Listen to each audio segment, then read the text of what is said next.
Welcome to the marvelous land of Oz.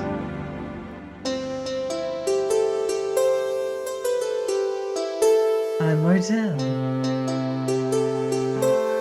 reading The Road to Oz by L. Frank Baum.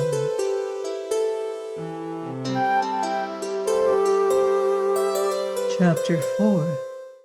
King Doc's. It was amusing to note the expression on the face of King Doc's as he looked the boy over, from his sailor hat to his stubby shoes. And it was equally diverting to watch Button-Bright stare at the king in return.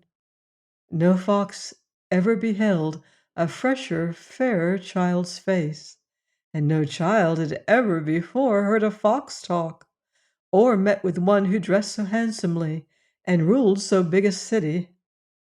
I'm sorry to say that no one had ever told the little boy much about fairies of any kind. This being the case, it is easy to understand how much this strange experience startled and astonished him. "How do you like us?" asked the king. "Don't know," said Button-Bright. "Of course you don't. It's too short an acquaintance," returned his Majesty. "What do you suppose my name is?" "Don't know," said Button-Bright. "How should you? Well, I'll tell you. My private name is Doc's, but a king can't be called by his private name. He has to take one that is official. Therefore, my official name is King Renard the Fourth. Renard with accent on the Ren." "What's Ren?" asked Button-Bright. "How clever!" exclaimed the king, turning a pleased face toward his counselors. "This boy is indeed remarkably bright. What's Ren?" he asked. And of course, Ren is nothing at all by itself. Yes, he's very bright indeed. "That question is what your Majesty might call foxy," said one of the counselors, an old gray fox. "So it is," declared the king. Turning again to Button-Bright, he asked, "Having told you my name, what would you call me?" "King Doc," said the boy. "Why?" "'Cause Wren's nothing at all," was the reply. "Good! Very good indeed! You certainly have a brilliant mind. Do you know why 2 and 2 make 4? "No," said Button-Bright. "Clever, clever indeed! Of course you don't know. Nobody knows why. We only know it's so, and can't tell why it's so. Button-Bright, those curls and blue eyes do not go well with so much wisdom. They make you look too youthful and hide your real cleverness. Therefore, I will do you a great favor. I will confer upon you the head of a fox, so that you may hereafter look as bright as you really are." As he spoke, the king waved his paw toward the boy, and at once the pretty curls and fresh round face and big blue eyes were gone, while in their place a fox's head appeared upon Button-Bright's shoulders, a hairy head with a sharp nose, pointed ears, and keen little eyes. "Oh, don't do that!" cried Dorothy, shrinking back from her transformed companion with a shocked and dismayed face. "Too late, my dear, it's done. But you also shall have a fox's head, if you can prove you're as clever as Button-Bright." "I don't want it, it's dreadful!" she exclaimed, and hearing this verdict, Button-Bright began to boo-hoo just as if he were still a little boy.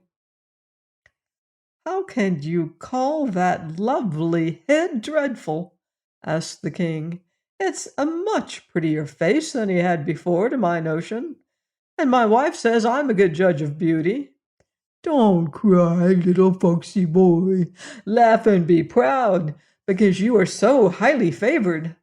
How do you like the new head, Button-Bright?" Don't, no," sobbed the child. "Please, please, change him back again, your Majesty," begged Dorothy. King Reynard the Fourth shook his head. "I can't do that," he said. "I haven't the power, even if I wanted to.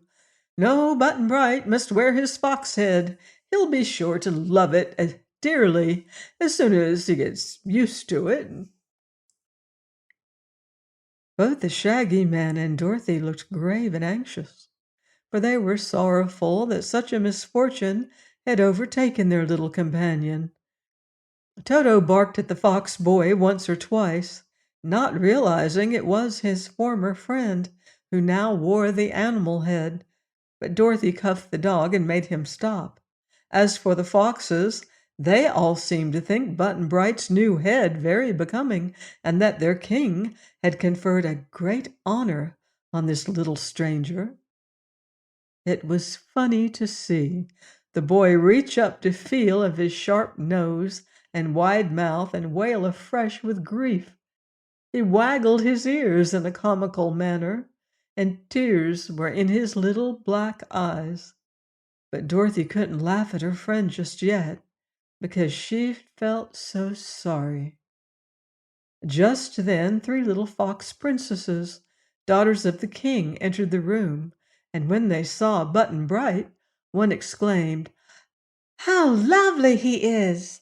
and the next one cried in delight, "How sweet he is!"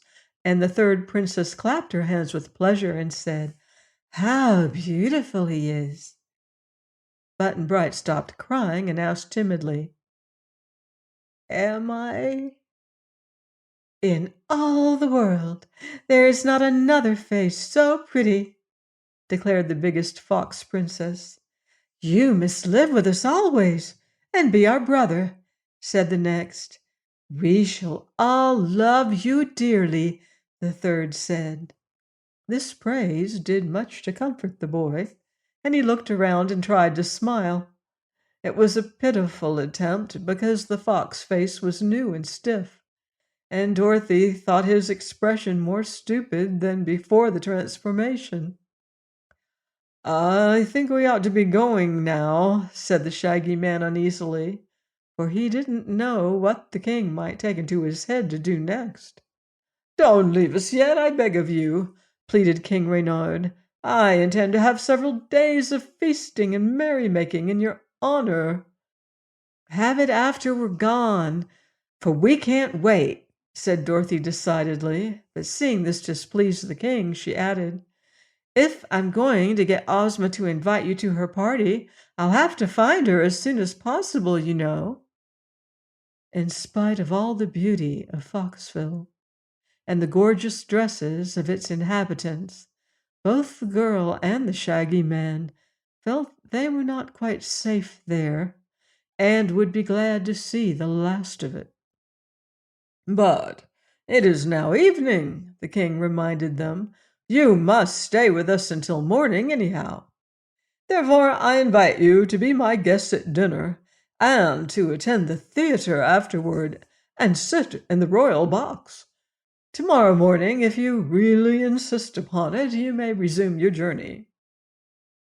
They consented to this, and some of the fox servants led them to a suite of lovely rooms in the big palace. Button Bright was afraid to be left alone, so Dorothy took him into her own room. While a maid fox dressed the little girl's hair, which was a bit tangled, and put some bright, fresh ribbons in it, another maid fox combed the hair on poor Button Bright's face and head, and brushed it carefully, tying a pink bow to each of his pointed ears.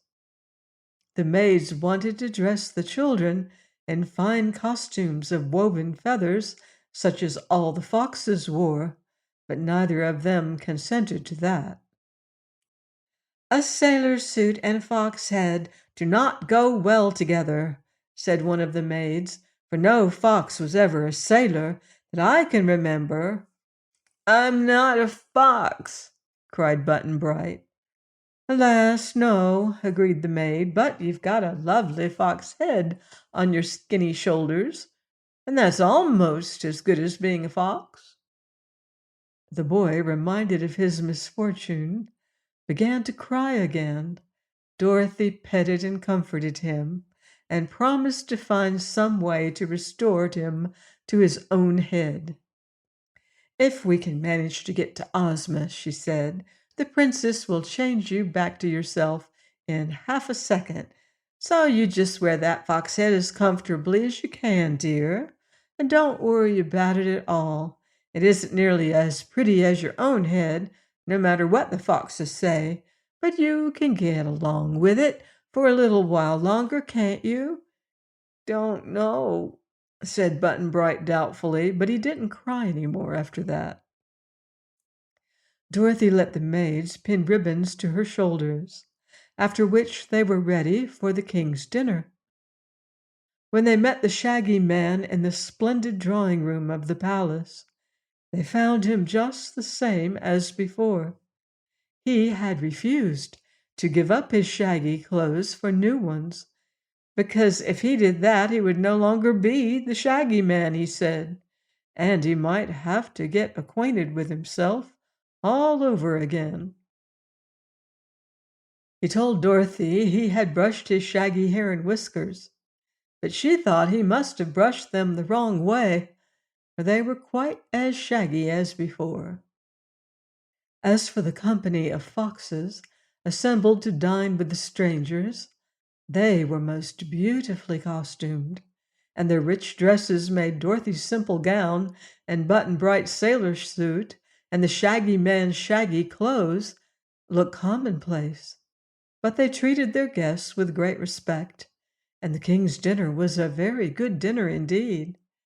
Foxes, as you know, are fond of chicken and other fowl, so they served chicken soup and roasted turkey and stewed duck and fried grouse and broiled quail and goose pie. And as the cooking was excellent, the king's guests enjoyed the meal and ate heartily of the various dishes. The party went to the theater, where they saw a play acted by foxes dressed in costumes of brilliantly colored feathers.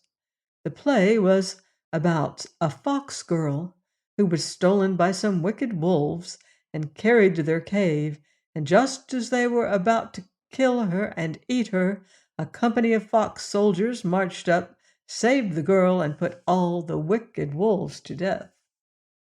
"How do you like it?" the king asked Dorothy. "Pretty well," she answered. "It reminds me of one of Mr. Aesop's fables." "Don't mention Aesop to me, I beg of you," exclaimed King Dox. "I hate that man's name.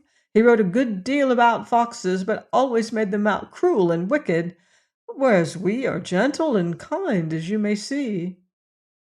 "But his fables showed you to be wise and clever, and more shrewd than other animals," said the Shaggy Man thoughtfully. "So we are. There is no question about our knowing more than men do," replied the king proudly. "But we employ our wisdom to do good instead of harm, so that horrid Aesop did not know what he was talking about." They did not like to contradict him, because they felt he ought to know the nature of foxes better than men did, so they sat still and watched the play, and Button Bright became so interested that for the time he forgot he wore a fox head. Afterward they went back to the palace and slept in soft beds stuffed with feathers, for the foxes raised many fowl for food and used their feathers for clothing and to sleep upon. Dorothy wondered why the animals living in Foxville did not wear just their own hairy skins, as wild foxes do. When she mentioned it to King Dox, he said they clothed themselves because they were civilized. "But you were born without clothes," she observed, "and you don't seem to me to need them." "So are human beings born without clothes," he replied, "and until they became civilized, they wore only their natural skins. But to become civilized means to dress, as elaborately and prettily as possible, and to make a show of your clothes so your neighbors will envy you. And for that reason, both civilized foxes and civilized humans spend most of their time dressing themselves." "I don't," declared the Shaggy Man. "That is true," said the king, looking at him carefully. "But perhaps you are not civilized." After a sound sleep and a good night's rest, they had their breakfast with the king, and then bade his majesty good-bye. "You've been kind to us, except poor Button Bright," said Dorothy, "and we've had a nice time in Foxville." "Then," said King Dox, "perhaps you'll be good enough to get me an invitation to Princess Ozma's birthday celebration."